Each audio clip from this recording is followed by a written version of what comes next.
اس کو وعدے کرتا ہے اس سے کہ میں تمہیں اور تمہارے بچوں کو جو ہے وہ محفوظ پناہ گاہ دوں گا اور تمہیں اپناؤں گا، اور اس کے بعد وہ وعدے بھول جاتا ہے یا درگزر کر دیتا ہے یا اس کو بس لارا جسے کہتے ہیں وہ دے دیتا ہے، مکر جاتا ہے بعد میں، اس بارے میں بھی ہمارے پروردگار کو معلوم ہے۔ انہوں نے کہا ہے، اللہ تعالیٰ نے فرما دیا ہے کہ تم ان سے پوشیدہ وعدے نہیں کر سکتے ہو، ٹھیک ہے؟ اور ہاں یہ اور بات ہے کہ تم بھلی بات بولا کرو اور عقد نکاح جب تک کہ عدت ختم نہ ہو جائے پختہ نہ کرو، یعنی کہ یہاں پہ بنا فرما دیا گیا ہے کہ عدت کے بیچ کے جو ڈیوریشن ہے عدت کا، اس کے بیچ میں تم نکاح نہیں کر سکتے، یعنی کہ جو تمہارا ایگریمنٹ ہے ایک نکاح کی صورت میں دوسرے بندے کے ساتھ کانٹریکٹ ہے آپ کا، آپ وہ کانٹریکٹ اگین نہیں کر سکتے ڈیورنگ عدت، ٹھیک ہے؟ اور آگے دیکھیں کہ جان رکھو کہ اللہ تعالیٰ کو تمہارے دلوں کی باتوں کا بھی علم ہے، تم اس سے خوف کھاتے رہا کرو۔ اب دیکھیں دلوں کی باتوں سے مطلب کیا ہے کہ تم کیا سوچ رہے ہو، تمہارے دل دماغ میں کیا ہے۔ کچھ لوگ ایسے ہوتے ہیں کہ جو بیوہ سے یا متعلقہ سے نکاح تو کر لیتے ہیں لیکن پھر ان کے بچوں کو ساتھ رکھنے کو تیار نہیں ہوتے، اور اگر بچوں کو رکھ بھی لیا جائے تو ان کے ساتھ سلوک جو ہے وہ اپنے بچوں جیسا نہیں کیا جاتا، تو وہ یتیم یا مسکین یا ایسا شخص ایسا بچہ جو اس کنڈیشن میں موجود ہے وہ کتنا سینسٹیو ہوگا اور کتنا وہ چیزوں کو فیل کرے گا۔ تو اللہ تبارک و تعالیٰ نے کیا کہا ہے، بہترین گھر وہ ہے جس میں یتیم کی جو ہے وہ پرورش کی جا رہی ہو، اس کے ساتھ اچھا سلوک کیا جا رہا ہو، بہترین گھر قرار دیا، اور بدترین گھر اس کو قرار دیا جہاں پہ یتیم کے ساتھ برا سلوک کیا جا رہا ہو، ٹھیک ہے؟ تو اگر ایک شخص ایسی عورت سے جس کے سر پہ اس کا سایہ مرد کا نہیں رہا اور اس سے نکاح کرنا چاہتا ہے، ان کے بچوں کو بھی اپنے ساتھ رکھنا چاہتا ہے، تو وہ کتنا بڑا اجر جو ہے وہ کما لے گا۔ اور اگر وہ ایسا نہیں کرتا تو ہمارے پروردگار نے اوبیسلی ان چیزوں سے منع کیا، ہر شخص کے حقوق رکھیں، یتیم کو بے سہارا نہیں چھوڑ دیا گیا، یتیم کا اجر لکھا گیا ہے کہ آپ اس کے سر پہ ہاتھ رکھتے ہیں تو آپ کو اجر ملے گا، ٹھیک ہے؟ اور اسی طرح سے آگے دیکھیں ہمارے پروردگار نے کہا کہ تم اس سے خوف کھاتے رہو کرو کہ اگر تمہارے دلوں میں کچھ اور ہے اور تمہارے جو ہے وہ سامنے تم کچھ اور کر رہے ہو، تو اللہ تعالیٰ تو جانتا ہے دلوں کی باتوں کو، ٹھیک ہے؟ تو تم اس سے خوف کھاتے رہا کرو، خوف کھاتے رہا کرو۔ یہ دیکھیں یہ چیزیں ایسی ہیں کہ ہمیں نا وقتاً فوقتاً نا یہ چیز خود کو ریمائنڈ کرواتے رہنا ہے، اللہ دیکھ رہا ہے۔ ہم ہر کام کرتے ہوئے اگر یہ سوچ لیتے ہیں کہ اللہ دیکھ رہا ہے، اللہ کو علم ہے، ٹھیک ہے، یعنی کہ اللہ کا ڈر ہمارے دل میں ہوتا ہے، تو وہ جب سچا ڈر ہمارے دل میں ہوتا ہے نا کہ ہاں ہمیں اللہ کی پکڑ ہو سکتی ہے، ہمیں آخرت میں بھی اس کی پکڑ ہوگی اور ہمیں دنیا میں بھی اس کی پکڑ ہوگی، تو پھر ہم جو ہیں وہ اس پختہ ایمان کی وجہ سے ہم بچ جاتے ہیں، بہت سارے گناہ کرنے سے بچ جاتے ہیں۔ اور اگر کسی کو اللہ کا ڈر نہیں ہے تو پھر وہ جو مرضی کرے، پھر اس کی جو پکڑ اللہ کریں گے نا تو پھر اس کی شکایت بنتی نہیں ہے، ٹھیک ہے؟ اور آگے دیکھیں ان اللہ غفور حلیم، اور یہ بھی جان رکھو کہ اللہ تعالیٰ بخشش اور حلم والا ہے، یعنی کہ بڑا ہی بخشش کرنے والا ہے اور بہت ہی حلیم ہے۔ یہاں پر ہماری جو ہے وہ اس آیت میں ہم نے جو ایک ہم اس کو اگر سمرائز کر لیں تو یہاں پر یہ بتایا گیا اس آیت نمبر 235 میں کہ اگر کسی عورت کو عدت ہے تو اس کے ڈیوریشن میں وہ نکاح نہیں کر سکتی ہے، اس کو عدت گزرنے کے بعد نیا نکاح کرنا ہے، اور جو نکاح کرے گا اس کو بھی بتا دیا پروردگار نے کہ تم نے کیسا سلوک کرنا ہے، ٹھیک ہے؟ پیغام پہنچایا ہے تو کیسا سلوک کرنا ہے۔ آگے دیکھ لیتے ہیں آیت نمبر 236 لا جناح علیکم ان طلقتم النساء ما لم تمسوهن او تفرضوا لهن فریضة ومتعوهن على الموسع قدره وعلى المقتر قدره متاعا بالمعروف حقا على المحسنین۔ اگر تم عورتوں کو بغیر ہاتھ لگائے اور بغیر مہر مقرر کیے طلاق دے دو تو بھی تم پر کوئی گناہ نہیں۔ اب دیکھیں یہاں پر ذکر کیا جا رہا ہے ایسی کیسز کا جہاں پر کیا ہوتا ہے کہ ہمارے ہاں بھی ہمارے سراؤنڈنگ میں ہو رہا ہوتا ہے کہ نکاح کر دیا جاتا ہے، رخصتی سے پہلے نکاح کر دیا جاتا ہے، اور خدا نخواستہ اگر اسی نکاح کے دوران کچھ ایسی وجوہات ہو جاتی ہیں کہ لڑکے والوں کی طرف سے رشتہ ختم کر دیا جاتا ہے اور نکاح میں کوئی حق مہر مقرر نہیں کیا گیا، تو اس وقت آپ نے کیا کرنا ہے؟ تو یہاں پر کہا گیا ہے کہ انہیں کچھ نہ کچھ فائدہ دو، یعنی کہ اگر نکاح ختم کر دیا گیا ہے اور حق مہر جو ہے وہ مقرر نہیں کیا گیا، لیکن پھر بھی تم کچھ نہ کچھ فائدہ دو، یعنی کہ کچھ ایسے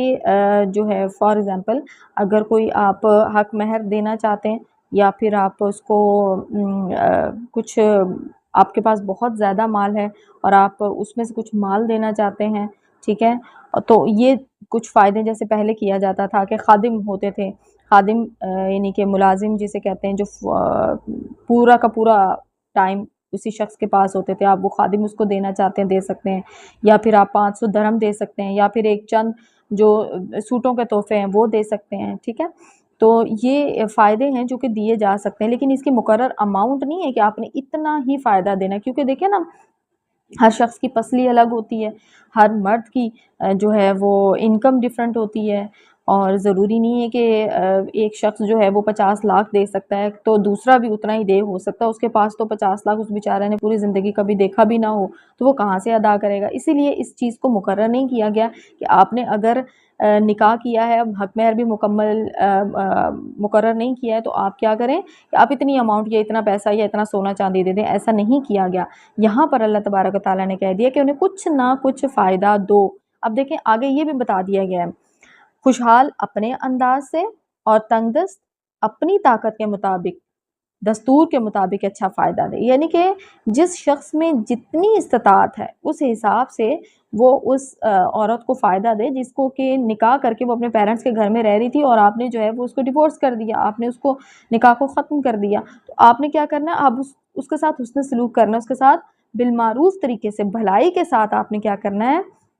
اس کو فائدہ دینا ہے، ٹھیک ہے، اور اپنی اوقات یعنی کہ اپنی جو آپ کی انکم ہے اس حساب سے آپ نے اس کو فائدہ پہنچانا ہے، ٹھیک ہے، حقاً علی المحسنین بھلائی کرنے والوں پر یہ لازم ہے، یعنی کہ ان پر ہے کہ جو واقعی میں انسانوں کے ساتھ اچھا سلوک کرنا چاہتے ہیں۔ اب دیکھیں نا ایک لڑکی ہے بیچاری گھر بیٹھی ہوئی ہے، اس کا نکاح ہوتا ہے اور نکاح ایک ٹائم اس کو پتہ چلتا ہے جناب مرد کی جو ہے وہ سوچ بدل گئی ہے، ان کے گھر والوں کی سوچ بدل گئی، یا آپس میں کوئی چپکلش ہو گئی یا پھر کچھ بھی ایسا انسیڈنس ہوا جس کی وجہ سے کوئی ایسا انسیڈنٹ ہو گیا کہ جس کی وجہ سے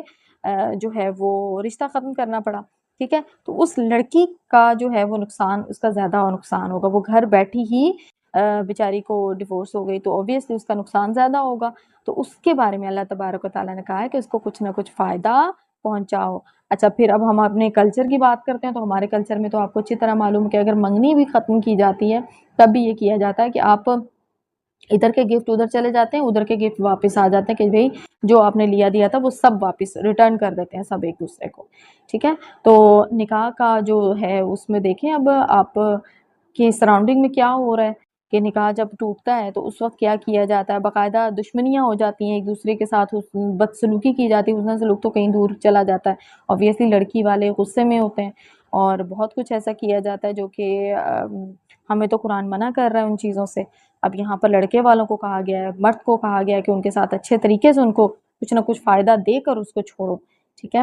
اور اسی طرح آپ دیکھیں کہ آپ صلی اللہ علیہ وسلم کو نکاح جو ہے وہ حضرت عائشہ سے تقریباً 3 سال رہا تھا اور اس کے بعد ان کی رخصتی ہوئی تھی، تو یہ چیزیں ہوتی ہیں ہمارے معاشرے میں کہ ٹھیک ہے پہلے نکاح کر دیا جاتا ہے، اور نکاح کا یہ ہوتا ہے کہ چلیں ایک بچوں کو بھی پتہ ہو، لڑکا لڑکی کو بھی پتہ ہو کہ ہاں اب یہ منگنی نہیں ہے کہ جس کو توڑ دیا جائے، یہ نکاح ہے، ٹھیک ہے، لیکن اگر خدا نخواستہ کسی کا بعد میں ارادہ تبدیل ہوتا ہے تو اس کے بارے میں بتا دیا گیا کہ حق مہر اگر تم نے مقرر نہیں کیا تھا اور تم نے طلاق دے دیا تو تم نے جو ہے تم پر کوئی گناہ نہیں ہے، ٹھیک ہے، یہ ایسا ہو سکتا ہے لیکن تم نے کیا کرنا ہے، تم نے اچھے طریقے سے اس چیز کو ختم کرنا ہے۔ آگے دیکھ لیتے ہیں آیت نمبر 237، وَإِن طَلَّقْتُمُوهُنَّ مِن قَبْلِ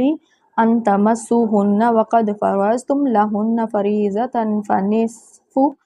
فَنِصْفُ مَا فَرَضْتُمْ إِلَّا أَن يَعْفُونَ أَوْ يَعْفُوَ الَّذِي بِيَدِهِ عُقْدَةُ النِّكَاحِ وَأَن تعفوا اقرب للتقوى ولا تنسوا الفضل بینکم ان اللہ بما تعملون بصیر، اور اگر تم عورتوں کو اس سے پہلے طلاق دے دو کہ تم نے انہیں ہاتھ لگایا ہو اور تم نے ان کا مہر بھی مقرر کر دیا ہو تو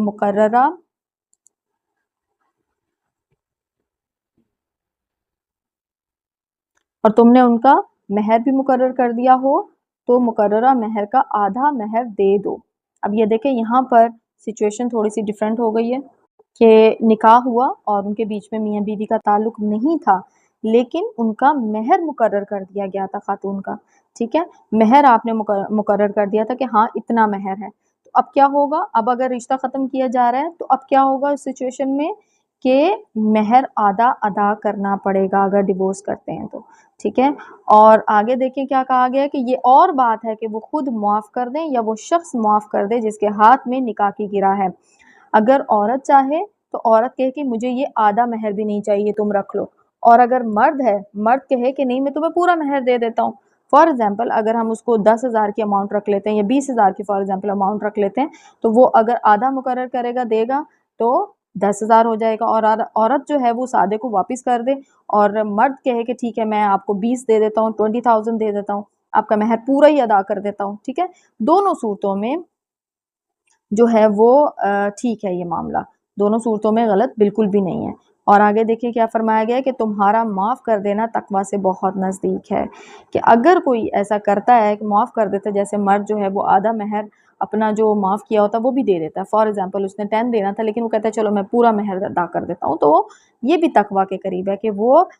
بڑے اچھے طریقے سے اس چیز کو بائنڈ اپ کرنا چاہ رہا ہے اس تعلق کو، وہ کہتا ہے کہ ٹھیک ہے میری طرف سے اس کے ساتھ غلط ہوا ہے یا میری طرف سے ایسا ہوا ہے کہ نکاح ہماری طرف سے ختم کیا گیا ہے، تو اب کیا کر رہا ہے کہ وہ پورا کا پورا حق مہر ادا کر رہا ہے۔ اب آگے دیکھیں کیا کہ اور آپس کی فضیلت اور بزرگی کو فراموش نہ کرو۔ اب دیکھیں نا تھوڑا سا اگر ہم ان چیزوں کو دیکھتے ہیں کہ ایک گھر ہے جہاں پہ نکاح ختم کیا جا رہا ہے، لڑکی اپنے گھر ہی بیٹھی ہوئی اپنے جو ہے وہ میکے میں ہی ہے، اپنے پیرنٹس کے ساتھ رہ رہی ہے اور نکاح اس کا ہو گیا ہے لیکن کچھ عرصے بعد نکاح کو ختم کیا جاتا ہے، تو آپ کو معلوم ہے کہ جب نیا نیا نکاح کیا جاتا ہے، نئی نئی منگنی کی جاتی ہے، یا ویسے بھی ہمارے یہاں دامادوں کو بڑا پروٹوکول دیا جاتا ہے، تو جب وہ رشتہ بن رہا ہوتا ہے اور جب وہ رشتہ ختم ہو رہا ہوتا ہے، دونوں سچویشنز میں ہمارے پروردگار نے کہا ہے کہ آپس کی فضیلت اور بزرگی کو فراموش نہ کرو، یعنی کہ تم آپس میں جو حسن سلوک پہلے کر رہے تھے ابھی بھی اس کو قائم رکھو، لیکن دیکھیں ایز اے ہیومن بینگ ہم جو ہے وہ بہت غصے میں آ جاتے ہیں، ہم اس چیز کو بڑا ایک فساد برپا ہو جاتا ہے، ہمارے کلچر میں یہ چیز بڑی معیوب سمجھی جاتی ہے کہ لڑکی گھر بیٹھی ہوئی اور اس کا جو ہے وہ ڈیورس ہو جائے، اس کو تو پھر بڑی مشکلات لڑکی کے لیے پیدا ہو جاتی ہیں، تو یہاں پر ہمارے پروردگار نے جو ہے وہ اس چیز کو کہا ہے کہ ٹھیک ہے اگر آپ آگے زندگی نہیں گزارنا چاہتے، دیکھیں نا نکاح ہو کے رخصتی ہو کر اگر خدا نخواستہ ان کی آپس میں کوئی ایسی انبن ہو جائے، بچے ہو جائیں، پھر اس کے بعد ڈیورس ہو جائے تو وہ زیادہ مشکل ہو جاتا ہے، تو اگر پہلے ہی وہ یہ طے کر لیتے ہیں کہ ٹھیک ہے یہ نکاح تو ہو گیا لیکن اب ہمیں لگ رہا ہے کہ یہ سلسلہ نہیں چلے گا تو وہ ڈیورس کر دیتے ہیں، تو اس چیز کو ختم کرنے کا طریقہ بھی ہمارے پروردگار نے بتا دیا کہ اس کو اچھے طریقے سے ختم کرو، کہ آپس میں اگر تم لوگوں نے کبھی کسی پہ احسان کیا تھا تو وہ تم نے یاد رکھنا ہے۔ ہم کیا کرتے ہیں کہ ہم اگر کسی نے ہمارے ساتھ برا کیا ہوتا ہے نا تو ہم اس کے پچھلے سارے احسانات کو، جتنے اس نے ہم سے اچھا سلوک کیا ہوتا ہے، ہم اس کو بھی بھول جاتے ہیں، ہم وہ چیز ایک نیگیٹو چیز جو ہوتی ہے نا اس کو پکڑ کے بیٹھ جاتے ہیں، اس نے میرے ساتھ ایسے کر دیا اور اب جو ہے وہ میں اس کے ساتھ دیکھو کیا کرتا ہوں،